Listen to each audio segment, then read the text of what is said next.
Navrashtra newsroom live मध्ये आपल्या सगळ्यांचं स्वागत आहे। आजच्या टॉप 10 न्यूज घेऊन आम्ही पुन्हा परत आलोय। श्वेता, आजच्या टॉप 10 न्यूज काय? मुंबई आणि पुण्यामध्ये पूर्व मान्सून दाखल झालेला आहे। काल पुण्यामध्ये तर पावसाने हाहाकार माजला होता। काही एवढा पाऊस होता की वादळी वाऱ्यासह पाऊस होता। मुंबईमध्ये सगळीकडे वाहतूक कोंडीही झाली होती, वाहतुकीवर परिणाम देखील झाला होता। तर अनेकांना प्रश्न पडलाय की नक्की पूर्व मान्सून आहे का मान्सून आहे? जर मान्सून असेल तर मान्सून कधी दाखल होणार आहे? तर केरळमध्ये मान्सून 25 तारखेला दाखल होईल, तर महाराष्ट्रामध्ये 25 मे नंतर दाखल होईल, जेणेकरून 27 पर्यंत मान्सून दाखल होण्याची शक्यता आहे, असं हवामान विभागाकडून सांगण्यात आलेलं आहे। तर आजची दुसरी बातमी म्हणजे ज्योती मल्होत्रा। ज्योती मल्होत्रा गेल्या 3-4 दिवसापासून चर्चेत आहे।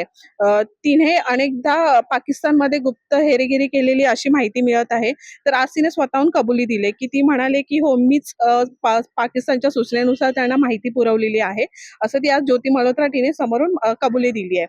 तर तिसरी माहिती अशी येते की आपली परीक्षा संदर्भात UPSC पूर्व परीक्षा कधी आहे, असं विद्यार्थ्यांना प्रश्न पडला असेल, तर UPSC परीक्षा 25 मे पासून सुरू होणार आहे।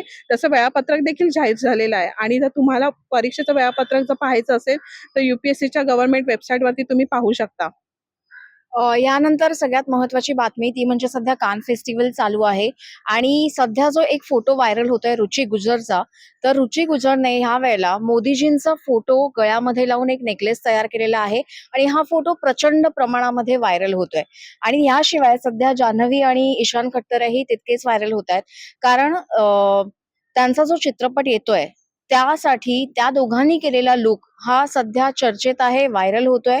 जान्हवीचा लुक हा सगळ्याच मुलींना नाही तर इव्हन मुलांना सुद्धा आवडेल अशा पद्धतीचा लुक तिने ह्यावेळेला कॅरी केलाय।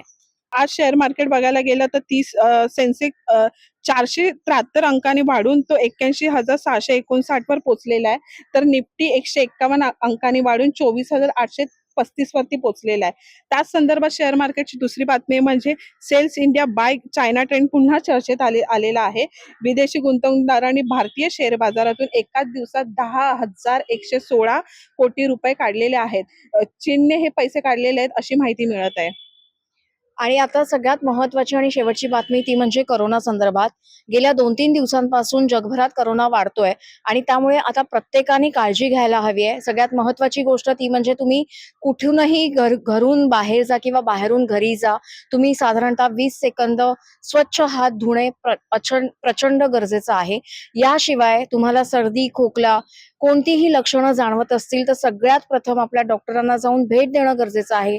कोणतीही गोष्ट अंगावर काढू नका आणि महत्त्वाचं म्हणजे आपल्या स्वतःकडे किंवा कोणतीही लक्षणं दिसल्यास त्याकडे दुर्लक्ष करू नका। धन्यवाद।